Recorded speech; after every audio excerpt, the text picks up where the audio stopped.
And there we go, everyone. We are back again for another fantastic conversation on Friday Night Counter Attack. We are rocking, we are rolling. It is boiling hot here in the United Kingdom. It's absolutely fantastic. Summer has finally arrived at the late end of July. And I thought, you know what? I've got to get a guest on who's literally always hot off the press. Poor pun, I know. But I needed someone who knows a lot more about transfers than I do. I needed someone who's been a guest on the show before, and I need someone who is a subject matter expert, someone who has been there and done that for so many years. And for no, for lack of a better term, I could consider you a friend now, Henry. Would you say I can consider you a friend now, Mr. Henry Windsor? Definitely. I mean, you're very Yes. kind, but we're definitely of different generations, but definitely friends. I appreciate that. Thank you very much. And yes, I've got Mr. Henry Winter on my podcast, which is going to be fantastic. But first of all, Henry, it's glad to see you doing so well. How are you doing today, my friend? Yeah, very good. Back from the Euros, working on a book or a couple of books and assorted things. So yeah, the Euros was, I mean, kind of inevitable. You knew what would happen with England, but yeah, there were some decent moments and the right team won. Absolutely. It seemed like the least unpredictable tournament I've seen for a long, long time. And that concludes with the AFCON. It concluded with the Copa America as well. Even with Spain just playing fantastic, aggressive, attacking football. You were never really looking at England thinking, you know what, there could be a surprise here as well. But obviously, as you went to the European Championships, did you have a favorite moment that stood out for you whilst you're out there? Well, trying to cross the road when the Dutch fans were filling, was it Dortmund? I mean, they were just unbelievable. Mm. And I was trying to go north south, and they were trying to go east west, and you know that links Rex dance they do. So I actually just had to sort of float with them and always go around the ring road before getting to the stadium. Probably in terms of pure drama, and I was just doing England, was Jude Bellingham's overhead kick against Slovakia, which was an extraordinary moment in everything, the timing of it, the timing of the game, the timing of it, the execution of it, the work that Tony did to pin his centre half so that the ball from Kyle Walker could get through to Bellingham. I mean, it was just one of those amazing things. And one of the good things about the tournament is that there's so many issues in football at the moment, and a lot of the media, understandably, get focused on so many issues off the pitch, and rightly so, because they're weighty issues. But what the Euros reminded us of, that it's about the players and it's about the fans. And the fans were their numbers, the Dutch fans, the England fans were absolutely brilliant, well behaved. I was there in 2006 where there were Nazi salutes. This time they were leaving wreaths at concentration camps. So, in terms of the development of the fan culture, fan behavior, that was very encouraging. But the football, I mean, it was a celebration of you attack. You know, Luis de la Fuente attacked, and England, the Spanish coach, and England didn't. And there are lessons to be learnt there. You know, if you've got this attacking talent, then England arguably got a better squad, certainly outside the midfield positions than Spain. Just attack, be bold. So there were a lot of encouraging moments, but it was a proper football tournament in a proper football country and intelligently policed. And I just hope the Spanish, Italian, and French police were looking over their fences and just having a look at how policing of major football games is done properly. Absolutely. I mean, especially with the incident that we saw in the 2022 Champions League final with Liverpool and Real Madrid as well. That was policed in an awful manner as well. And just like you mentioned as well, is the fact that we saw so much defensive football from different big teams as well, from France. We saw it from the Netherlands. We saw it from Germany to an extent as well when they got to the knockout stages. But the players that we saw that were attacking, they were the ones who were really enjoying themselves as well, like Lamine Yamal, Nico Williams. Even looking at Austria, they were fantastic with Marcel Sabitzer, more of a free role than he had at Borussia Dortmund. And my favorite player to watch was Arda Güler from Turkey. I Yeah, thought it no, was it was brilliant. absolutely enjoyable to watch, carrying the nation on his shoulders from an attacking point of view, which is fantastic. Did you have a play that stood out for yourself during the European Championships?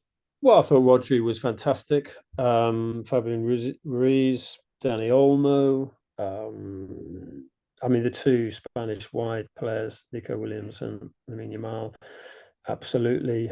Morata, who I can never understand when I saw him at club level, but international level, and you know he sort of knits them all in together. So I was surprised that Kyle Walker got the right back slot in team of the tournament. They had a Danny Carvajal You or and me Georges both. Kound. Well, Jules Koundé, I agree with you. The Turks were exciting. The Georgians were exciting. I thought their goalkeeper should have been, I can never pronounce his name, should have got in team of the Ashvili. tournament. Yeah, I mean, I thought he was absolutely terrific. So, I mean, from an England perspective, Mark Gay definitely enhanced his reputation and his transfer value. But Bukayo Saka, if we're talking sort of attacking players, I mean, Bukayo Saka had a go, but otherwise England seemed to play a little bit with the handbrake on. Yeah, absolutely. Because I was fortunate enough to be out in Germany for the European Championship quarterfinal against Switzerland. So I enjoyed Bukayo Saka's goal and I got to experience what it was like to be an England fan away. And just like you mentioned as well, the change of mentality from what it was 20 years ago, 30 years ago, when England fans were literally just looked down upon so much. And it was really nice and enjoyable. And for someone like me who's a person of colour supporting England, there's always been a bit of neither here nor there if you're going to be fully supporting England. But I've always been a great big England fan in all sports, which was fantastic. But it was really nice to go out there, meet some new fans, work with different people. And the main thing was it was very enjoyable and not very hospitable from a few German fans who were very upset after the day before when they lost to Spain in the European Championships. And wearing an England shirt in Germany is never the best of ideas as well. But it was a fun tournament, nevertheless. I'm glad you get to share your experiences and had a great time out there in Germany as well. Right then, Henry. Now we've got to talk a bit more about my club, about Manchester United, because someone who did get to play for England at the European Championships was Kobbie Mainoo, and he's had a non-stop roller coaster since he's come into the first team last November against Everton as well. With Kobbie Mainoo, before we get onto our transfer talk, which we are mainly going to be talking about today, what has impressed you the most about him stepping up from being just a Manchester United player to an England international to then starting consistently in the knockout stages, going all the way to the final under Gareth Southgate for England? The step from going from being a Manchester United player to going and being an England player is actually not that great. You could argue it's well, traditionally it might have been a step down technically and tactically, depending on the managers. But in terms of pressure, I mean, if you're a Manchester United player who's come through the system, you're used to pressure, you're used to scrutiny. You put on that Manchester United blazer, and everyone is looking at you. And that definitely echoed with England. So I don't think he'd have any problems in terms of making that step. Also, his personality. I mean, I spoke to him out at Blankenheim, and he was very mature, very calm, a bit like, he talks almost like he plays. Yeah. He's quite sort of decisive, makes the right decisions, doesn't rush into things, doesn't give. I thought you could sense that he had a futsal background in which he confirmed he played for Manchester Futsal, and that decision making. Everyone thinks it's a sort of technical thing, but it's also about decision making and his intelligence, his maturity, and you often get a better take of an individual, particularly a modest individual like Kobbie Mainoo, who's quite a humble character, by talking to other players, and they just love playing with him. And you could see in the training rondos where we were only allowed in for 15 minutes as usual, but in those rondos they absolutely ping the ball at the younger players just to see, well, how good is your first touch.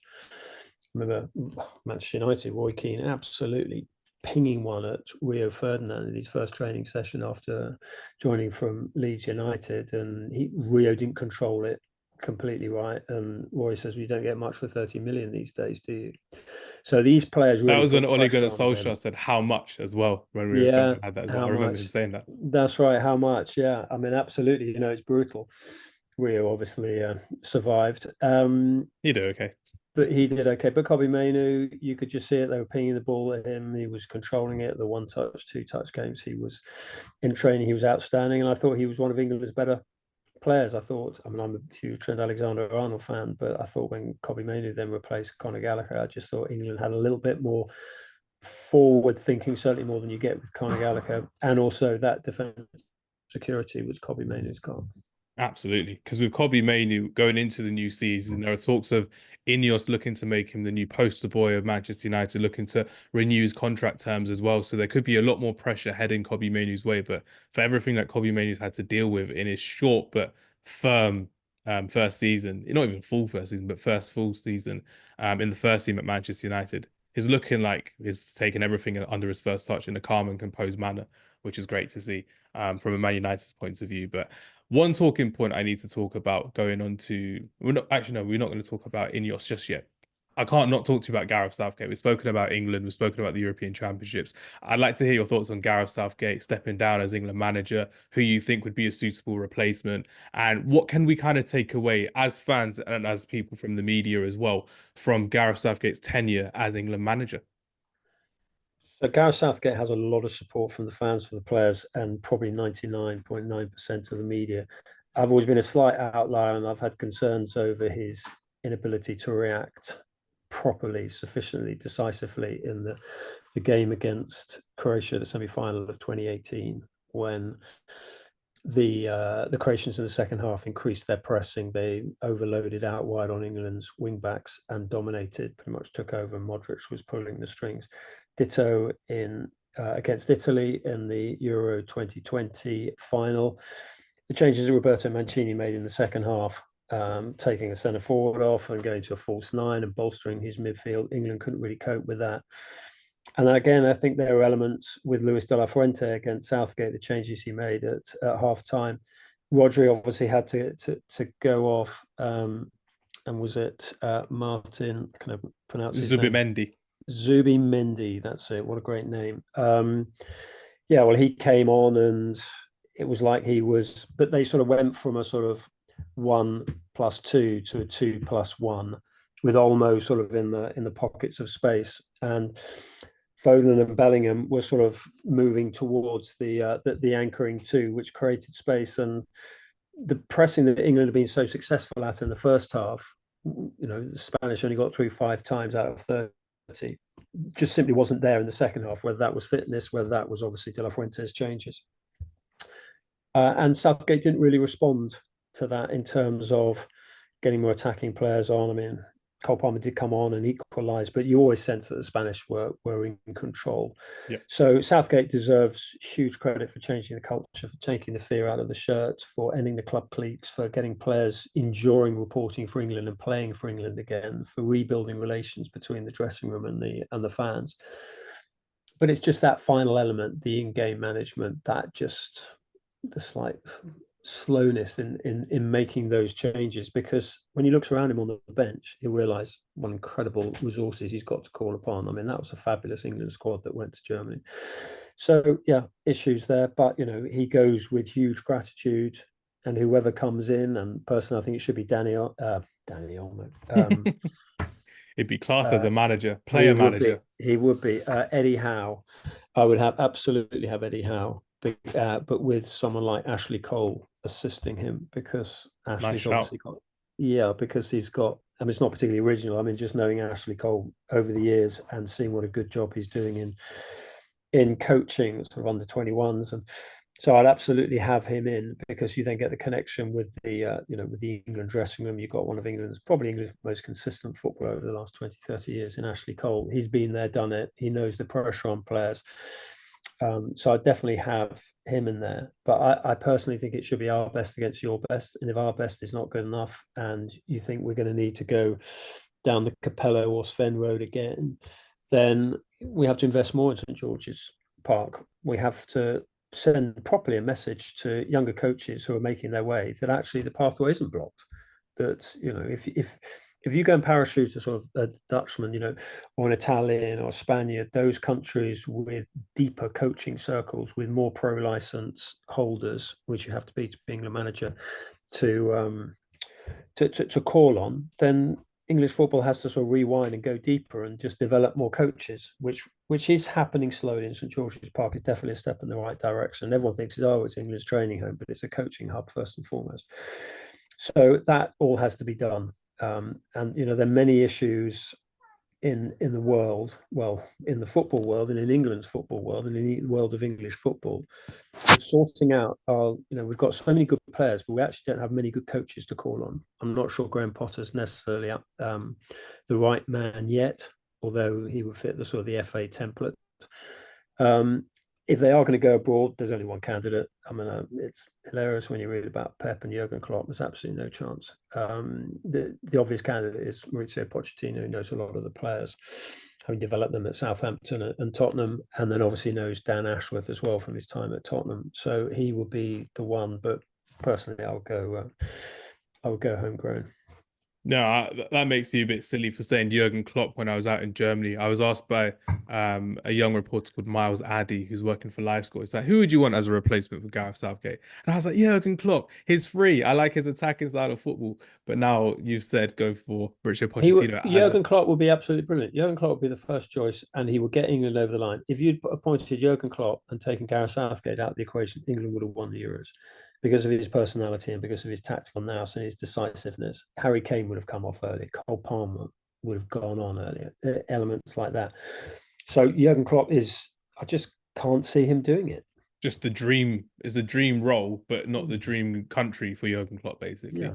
After wanting some time out of the game, and like you said, he can't have just 2, 3 months out of the game and then go back straight into management. Because a lot of people think the England job is a part-time role, but you're always going to be scouting players, looking at players. You're Yeah. under scrutiny so much every single day by all corners of the country. So it goes to show that even though you're only coaching what 4, 5 weeks of the season at minimum, then you're going to be looking across the whole season, looking at, oh, who can I get into this team? Who am I working with for this team? All this press I've got to do, all of this PR I've got to do moving forward. It's a big job. I reckon it will be someone. I don't know if we're going to have Lee Carsley as an interim manager for the Nations League. Would you go for someone like Lee Carsley as an interim before we hire someone, or do you think there's going to be a replacement soon? What do you think, Henry? The FA will go Lee Carsley for the Ireland game. Ironically, given he's an Irish international, albeit Birmingham born. I mean, there's some people in the Football Association who quite like Lee Carsley to step up from the under-21s to the seniors, having seen that Southgate did it, De La Fuente's done it. Maybe the sort of, the federation man, as it were, is the way forward. But I don't know. I just like what Eddie Howe is doing at Newcastle. He's spoken passionately about England before. I think he's a bolder manager than Southgate. But this is all based on supposition. You simply don't know how they're going to react when they are in the eye of the storm, and it is brutal. I mean, it's probably only the Prime Minister who comes under as much scrutiny as as the England manager. So it's a tough job, and even if a certain individual might appear the outstanding candidate, when the offer is made and they sit down and they talk, it'll probably be a wages cut from a top club job, but they also have to discuss it with their family, because being England manager is not simply about you. It's about, your family can't misbehave. Your family, when they go to the shops, they'll be scrutinized. They'll have pictures taken of them. It's very much a collective decision that has to be made. Absolutely. And that's something where we've seen it time and time again with different managers over the years, with Capello, we've seen it with Sven-Göran Eriksson, we've seen it with Sam Allardyce, of course, having just that one game and then a bit of bad press for him and he was out of the job. And then that's how Gareth Southgate got into the England job in the first place as well, which goes to show that anything can happen in this new era of English football from the national team. So that's something I'm looking forward to personally, which would be absolutely fantastic. Now we're on to the bit where I wanted to speak highly about, because it's a slow transfer season from what I've seen and what I've expected over the years. And what we're going to get into now for our audience is mostly Manchester United's new regime under the part ownership of INEOS. We're going to be talking about Kylian Mbappe's move to Real Madrid. We are going to be talking about some of the bigger names going in and out of the Premier League as well, and what we can kind of expect before the season begins as well. So first things first, Henry, Manchester United have signed two young players in Joshua Zirkzee at 23 years old and Lenny Yoro at 18 years of age as well, before they head off on their pre-season tour to the United States. And it looks like Manchester United have changed their way of recruiting and not having to rely upon buying close Premier League talents for overpriced overpriced fees are crazy. My head is hurting just thinking about that Harry Maguire fee and all the other big fees we paid. Jadon Sancho for £73 million as well. Some of them, almost most of them, haven't worked out to what Manchester United fans and even just general football fans have expected. But have you seen anything new in this regime of INEOS and the start of Omar Barada, the start of Dan Ashworth at Manchester United, that you think, you know what, there has been a slight change that we can kind of analyze a bit further as well? Well, there is a definite change. Manchester United have a structure. I'm a huge Dan Ashworth fan. Omar Barada, the work he did at Manchester City, highly regarded. I think that was a clever appointment. You got Jason Wilcox and Christopher Vivell sort of underneath them as technical director and interim director of recruitment. And there does absolutely seem to be a structure. Good football people, Wilcox has won the title. You've got someone like Dan Ashworth, his experience in recruitment, Brighton, Newcastle, highly, highly regarded. But what I would say is just looking at their transfer strategy, it does seem to be running on twin tracks at the moment because, as you say, they've gone for two young players, not necessarily familiar or having worked with Ten Hag. And Euro certainly from I think he had 45 minutes in one of the pre-season games. Apparently, he was outstanding, and he's got a lovely switch on him as well as the defensive qualities. Yeah, there was So a slide tackle, a last ditch slide tackle when the Rangers striker was through on goal, and then that made the rounds on social media, and everyone's like, "Oh yeah, it's great. He can do an Aaron Wan-Bissaka style tackle when he hooks his leg round the yeah, attacker and stop him." And everyone was getting quite happy about it. But with pre-season, it is very dramatic to see the change from pre-season to the first game of the Premier League season as well. So there's lots to be excited about. But I've learnt my lesson, Henry. I'm keeping calm during pre-season from a Man United perspective. yeah, I can remember when Yap Stam came over to great fanfare and he was ripped apart by Anelka in the Community Shield. And I can remember there was a piece in the Guardian which said Manchester United, Sir Alex Ferguson has just spent £10 million on a Dutch hat stand. Mm. So you can't immediately judge. And obviously, Yap Stam then went on to become a legend at Manchester United. But where I'm trying to sort of juggle things here, this twin track thing. So you've got the structure in place. You are looking for young, hungry players. And then you are also seeing Manchester United associated with two players that Bayern Munich don't seem to want in terms of the right back, Masri, and Matthias de Ligt. And obviously, Ten Hag knows them well. De Ligt, I think, is the most games he's played for a coach is Ten Hag. And you think that I thought they were trying to break this sort of Ajax old boys link for Manchester United. You've had Anana, Martinez, Anthony. Anana is still, the jury's still out, but look, there's a good goalkeeper in there. We saw that Inter Milan. Martinez, when he's injury free, he's an outstanding player. Anthony, the jury is definitely out on. So, they've either played for him, they've played in Eredivisie, and there's also the agency, the links with his agency that Ten Hag's associated with SEG. He says it's coincidence, and I'm sure he's probably right, and his interest in the lit, predates Manchester United. But I just think it's an interesting one there. So who is actually choosing the players? Is it Ten Hag or is it a sort of de facto transfer committee? And it doesn't seem clear at the moment.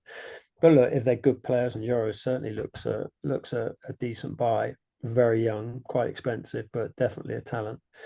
Then that maybe they can work together. But clearly there is a structure there now, which is important. The other thing they have to remember is three of their most important players, if you include Garnacho, Kobbie Mainoo, and Marcus Rashford, and he had a poor season. These are homegrown players, and Manchester United fans love their homegrown, and that heartbeat of the team.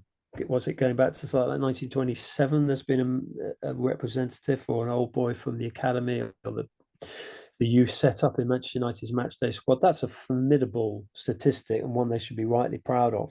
Nearly And 100 years, which is incredible to think about. it's crazy, that isn't it? I mean, and good for them. And that's a reminder to other clubs and also to INEOS that the transfer strategy is all very well, but make sure you develop your own. Yeah, exactly. Because there's been some not so big sales, but we've had the likes of Mason Greenwood, Donny van der Beek, Willy Kambwala being sold as well, and two of them were homegrown talents. And when you're looking at who you've got coming through, you've got the likes of Toby Collier, who was signed from Brighton a couple seasons ago. There's going to be a couple of young players called Max Oyedele, who's also a midfielder looking to come into the team. And there's going to be a few more defenders. You got Will Fish, I believe, is a young defender looking to get into centre back as well. But there will be some more players that Manchester United will look to sign. It's just about if we can sign them. But it goes to show that the rebuild is better than what we've seen previously under previous ownership as well, and under previous guidance from the likes of Ed Woodward, the likes of John Murtough, Richard Arnold. It's kind of been a tired. It's been a tiresome few years for Manchester United fans. But the main player I wanted to talk to you about was Jadon Sancho. Henry, you're looking at Jadon Sancho back into the team, starting 2 games in pre-season, playing 45 minutes against Rangers, I believe. And it's looking like they may want to keep him from an INEOS point of view, but we're not really completely sold on the whole, Ten Hag and Sancho made up, because that right wing, as we spoke about last time we met at Wembley Stadium, Henry, that right wing for Manchester United is a big conundrum because you've got Garnacho starting there, who predominantly likes to start on the left-hand side. Then we've got Facundo Pellistri, who used the term earlier. The jury's still out on Pellistri after having a good Copa America tournament. Amad Diallo, who's impressed at the latter end of last season, and Anthony, who hasn't really turned up. And then you've got Jadon Sancho. So you've got all these players trying to fit into one position. But where do you see Jadon Sancho at the end of the summer transfer window? Do you still see him staying in Manchester? Well, Garnacho prefers the left, so Yes. there's an issue on that side with Rashford. Um, on the right, I mean Sancho. I saw him in Rome against was it Ukraine? He was absolutely outstanding in the Euros, the previous Euros. Yeah. So there's a formidable player in there. We've seen it with Borussia Dortmund at Borussia Dortmund. There is a good player there. It's just a question of he hasn't really apologised. I'm sure there were one or two players there who weren't impressed with his behaviour, not only in those specific incidents, but sort of general. You have to respect timekeeping and meetings. He had one or two issues in his life, so there has to be sort of emotional support for him. But what are they going to get for him? 30 million. That's quite a loss they would be taking on him. So that is, that's a huge issue. But there's definitely a player in there, and if he can keep delivering, then absolutely he's worth keeping. But you know, I'm not so sure. I'm not completely convinced by Palestri. I like Ahmad Diallo. There's something about he looks a Manchester United player in terms of he's got that belief. Yes. You can see it with some United players, and I remember when he was playing for Sunderland in I think it was a playoff game at Luton Town a year or so ago. He was getting absolutely barracked to bits by the Luton fans. It was just relentless. It was almost bullying. And he was also getting a kicking from the Luton players as well, partly because I think he'd taken a tumble early in the game, partly something that happened up at Sunderland. And yet he just rose to it all. Okay, it's only championship, but I quite admired his character for coming through the fire like that. So don't rule Ahmed out. Because with Amad Diallo as well, a lot of players, when they go on loan from big clubs, rather from Man United, Manchester City, Arsenal, Liverpool, whoever, and they go to the Championship, they feel a lot more Premier League ready. And I think that's just a natural progression where a lot of agents like to take their players abroad so they get bigger game experience, like at Borussia Dortmund, or if you're talking about, like, I don't know, somewhere in La Liga, for example, Valencia. I think Facundo Pellistri was at Almere last season. Correct me if I'm wrong. And when you've looked at Amad Diallo go out on loan to Sunderland, like you said, he feels a lot more game ready. He's got that can-do attitude of always being positive, playing on the front foot. He made a big impact, of course, against Liverpool in the FA Cup quarter-final at Old Trafford. But it's more so the fact that he didn't actually go to AFCON with the Ivory Coast. He actually stayed at Manchester United to train, to get under more experience and getting ready for the end of the last season as well. And I wouldn't be surprised if we see Amad Diallo start a bit more on the right-hand side for Manchester United, because there's a lot going for the young players at Manchester United. Like you mentioned earlier, Kobbie Mainoo, Alejandro Garnacho, Rasmus Højlund still finding his feet at Old Trafford. And I reckon with the competition of Joshua Zirkzee, hopefully he'll be more match ready and fit than Anthony Martial was last season. There'll be a bit more rotation, a lot more competition for the striker. But with Amad Diallo, I think he's head and shoulders above Anthony, ahead of Pellistri, and only if Garnacho kind of starts, so that's his main competition for wingers. Because Sancho, I personally think he'll be gone by the end of the summer, because there could be more money that we need to spend on a midfielder, maybe Zubimendi. Fofana got linked with us yesterday, the Monaco defensive midfielder. So it goes to show that maybe there are going to be some changes, but I wouldn't be too sad to see Sancho leave when you've got the likes of Amad Diallo looking to Mm. step up and get some more game time as well, which would be fantastic. Yeah, definitely. I mean, Sancho's days looked numbered. It'd just be nice to see him playing again and playing with a smile on his face again, because he seemed to have the sort of weight of the world on his shoulders. He was disrespectful towards Ten Hag. That tweet was naive. But he's still young. He's got another 10 years left in him. Yeah, exactly. Which is fantastic for him, and hopefully fantastic for the England national team as well. And whoever plays with Jadon Sancho, they always tend to say he's a fantastic ball playing winger, but now we just need to see it more often, week in, week out, which would be fantastic. But moving on to the next team that I want to talk to you about. It's a bit of a curveball, but I thought I'd ask you whilst we're here. Aston Villa, Unai Emery, all these new signings that they've got coming in, it's looking very, very refreshing to see a Champions League team. Yeah, a Champions League team that's not been in the Champions League for years, and their big players aren't leaving. We've seen that with Girona in La Liga. We've seen it with Bologna in Italy, and we've seen it, I think, in the French league as well. When we've seen Lille get qualified, they have a lot of their players getting sold as well. But Aston Villa, besides probably Douglas Luiz, they're going to keep Emi Martinez. They're going to keep Ollie Watkins. No one's really after some of their other big players like John McGinn around the team, and they're rebuilding quite nicely. Have you been impressed by Aston Villa's transfer business this summer, Henry? Yeah, and I've been particularly impressed by their social media content because the launch of their new kit with Ozzy Osbourne and Black Sabbath is absolutely brilliant. I mean, it's just hilarious. Birmingham to the world, right? Yeah, and it's just very funny. It obviously it's there to promote the kit, but it promotes their sense of humor, their slight sort of self-effacing. There's some brilliant little sort of cameos in it from Unai Emery, who comes over really well, and from Emi Martinez, who has a sort of slight look of shock when I think the Black Sabbath is it Geezer Butler guitarist is Is that is I'll saying, be left wing? can I play on the left wing? I think it's absolutely brilliant. I love things like that. And we often don't give clubs enough credit for doing that because it is a big call just to take a sort of light-hearted approach, something like that. But look, it embeds the club in the community and it's very funny. And also, it just reminds you when you're playing Black Sabbath music 1 minute, and then you've got whatever it is, the Ode to Joy or the wonderful music for the Champions League.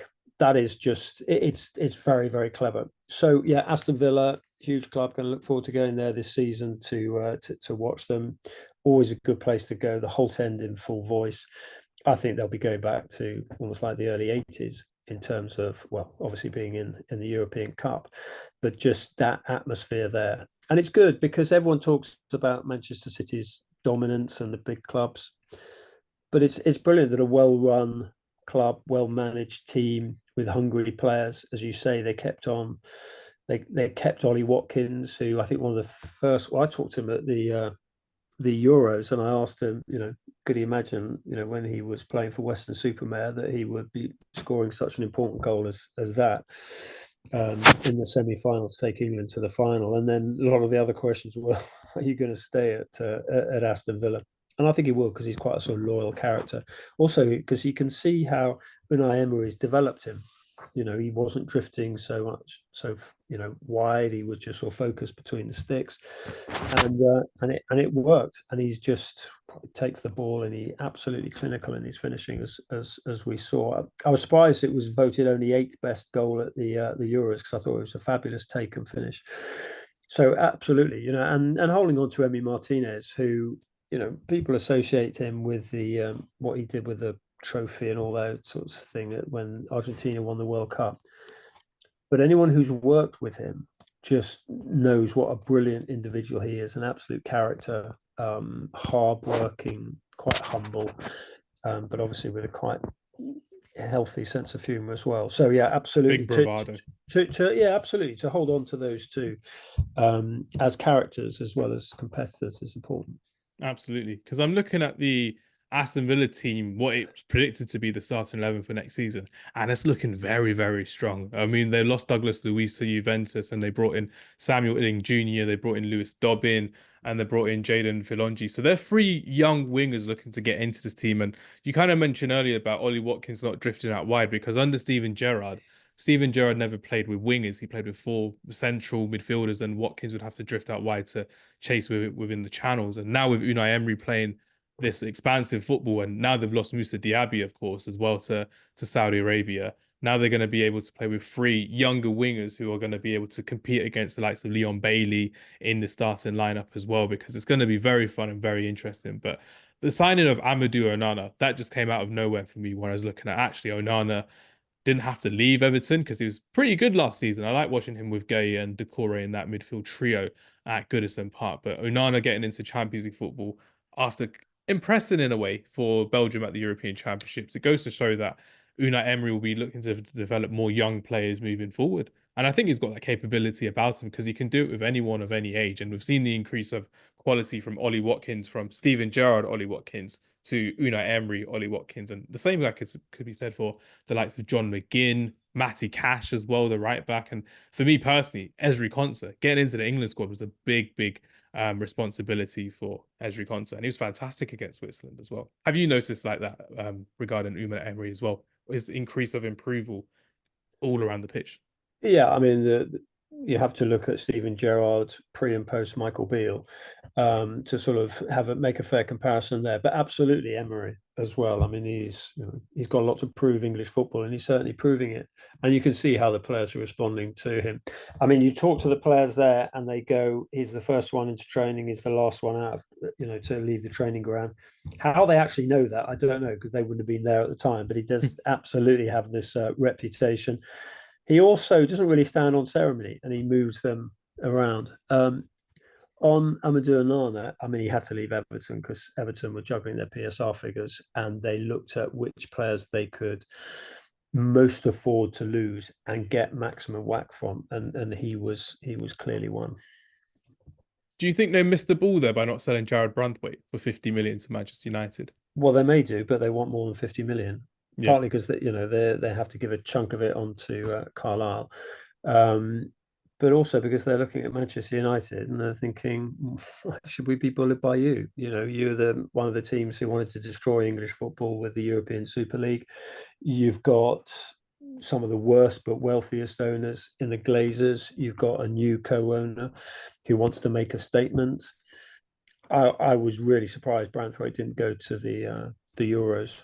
A left-sided, left-footed centre half who has also played one game for Everton at left back last season. I mean, he might have brought England some balance, and also he's clearly a player for long-term future. Very impressive individual. As ever, with anyone associated with England, there is almost like a sort of luxury tax on them as well that you almost have to pay the extra England tax. So I thought £50 million. I thought Manchester United were being slightly disrespectful. That's fair enough as well, because it's like when we've seen Manchester United deal with Everton in the past, there's always been a whole summer of negotiations. We've seen them do that previously with Romelu Lukaku. We've seen them do that, of course, with Wayne Rooney back in 2004 after the European Championships. And if Branthwaite did go to the Euros, his value would have gone up even more because I believe he may have been a good alternative at left back as opposed to Kieran Trippier. Even in that dead rubber game against Slovenia, they would have been a good time to experiment for different players. And Gareth Southgate didn't tend to do that very much as well in that team. But yeah, moving on, the few transfers I want to talk to you about before we end the conversation about Kylian Mbappe at Real Madrid, because we'll keep it Premier League focused as well. I'm really excited to see how Tottenham will move forward into the next season with the likes of Archie Gray coming into the team, who had a big season last season under Leeds United. And you're looking at someone like Timo Werner, who's been signed permanently for Tottenham Hotspur as well. Ange Postecoglou came into the season last season with no expectation, and he got them to, I believe, fifth in the Premier League last season. And it was a refreshing style of play for Tottenham because a lot of people for Tottenham, they'll always go, Tottenham, you want to see entertaining football. You want to see them win trophies, which they never tend to, not since 2008.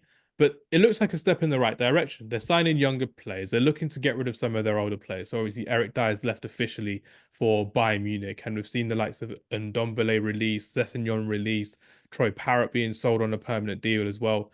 Emil Højbjerg, I think yesterday got confirmed for a loan to obligation to buy to Marseille under Roberto De Zerbi.